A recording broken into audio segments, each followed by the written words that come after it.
మ్యాగీతో ఎప్పుడైనా మీరు ఇలా ట్రై చేశారా? ఇంట్లోనే స్ట్రీట్ స్టైల్ నూడిల్స్‌లా నేనైతే ట్రై చేశాను. వచ్చేయండి చూసేద్దాం.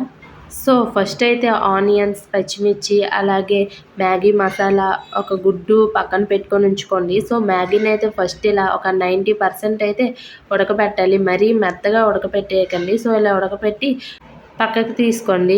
సో, తర్వాతయితే ప్యాన్ కింద ఫైరెట్టి ఆయిల్ వేసుకొని, అలాగే అందులో కొంచెం పచ్చిమిర్చి వేసుకొని, అందులో అయితే గుడ్డునైతే పగలగొట్టండి. సో, దీన్నైతే మంచిగా అయితే కలుపుకోవాలి. ఎలా కలపాలంటే రపరపలాడాలి సౌండయితే. సో, కొంచెం పసుపు కూడా వేసుకొని, అలాగే చికెన్ మసాలా కూడా వేశాను అందులో. దాన్నైతే మంచిగా కలపాలి.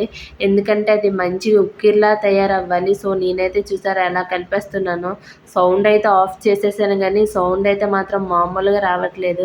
సో, మంచిగా అయితే దాన్ని ఉక్కిరిలా చేసుకోవాలి. ఆ ఉక్కిరిలా చేసుకున్న దాంట్లో పక్కనే కొంచెం ఆనియన్స్ వేసుకొని, అలాగే కొంచెం ఆయిల్ వేసుకొని అయితే వాటిని కూడా ఫ్రై చేసేయాలి. వీటినైతే మంచిగా ఫ్రై చేసుకోవాలి. ఎందుకంటే ఇవి ఫ్రై చేస్తేనే కదా టేస్ట్ అయితే వస్తుంది. నేనైతే ఆ గుడ్డు పక్కకి తీయడం ఎందుకు, ఎలాగో అందులో వేస్తాం కదా అని ఆనియన్స్ కూడా పక్కనే వేసుకొని ఫ్రై చేశాను. మీకు నచ్చితే వేరే వేరే కూడా ఫ్రై చేసుకోవచ్చు.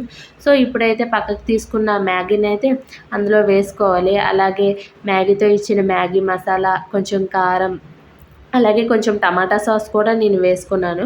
అలాగే కొంచెం సాల్ట్ కూడా వేయాలి.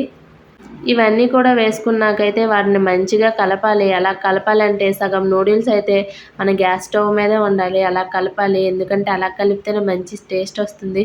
మీరు బయట కూడా ఎప్పుడైనా గమనించారా? వాళ్ళు ఎలా కలుపుతారో సగం అయితే ఆ పొయ్యి పైనే పడిపోతుంది. అలా కలుపుతారు. సో, నేను కూడా అందుకే ఇలా ట్రై చేశాను. మొత్తం అయితే కలిపి దాన్నైతే విప్పు చేసేసాను. పక్కనుండి అయితే మా ఆయన నవ్వుతున్నారు. ఇదేమైనా న్యూడిల్స్ షాపా? నువ్వు అలా కలిపేస్తున్నావు మొత్తం మా కళాయితో కలిపి కింద పడిపోతే అప్పుడు ఉప్పేసి నాకడమే అని చెప్పారు. సో, అప్పుడైతే ఆపేసాను కలపడం ఇంకా. సో, దాన్నైతే అలా పక్కకు తీసుకొని ఒక ప్లేట్‌లో దానిపైన ఆనియన్స్ అలాగే కొంచెం టమాటా సాస్ వేసుకున్నాను. సో, ఇదైతే తింటే టేస్ట్ అయితే చాలా బాగుంది. మా హస్బెండ్‌కి కూడా చాలా బాగా నచ్చింది. సో, ఇదైతే నార్మల్‌గా డ్రైగా చేశాను. ఇంకా సూపీ స్టైల్‌లో కూడా చేశాను. అది కూడా చూసేయండి. దాన్ని ఏం ప్రాసెస్ లేదు. అదైతే జస్ట్ పచ్చిమిర్చి అలాగే ఆనియన్స్ మంచిగా ఫ్రై చేసి, ఆ మ్యాగీని వేసి అందులో వాటర్ వేసుకొని, ఆ మసాలా వేసేయడమే. కొంచెం ఉప్పు కూడా వేసుకోవాలి. సో, దాన్నైతే ఇలా సర్వ్ చేసుకోవడమే. ఇది కూడా టేస్ట్ చాలా బాగుంది. కానీ ఫస్ట్ చేసిందైతే సూపర్‌గా ఉంది. మీరు కూడా ఒకసారి ట్రై చేసేయండి.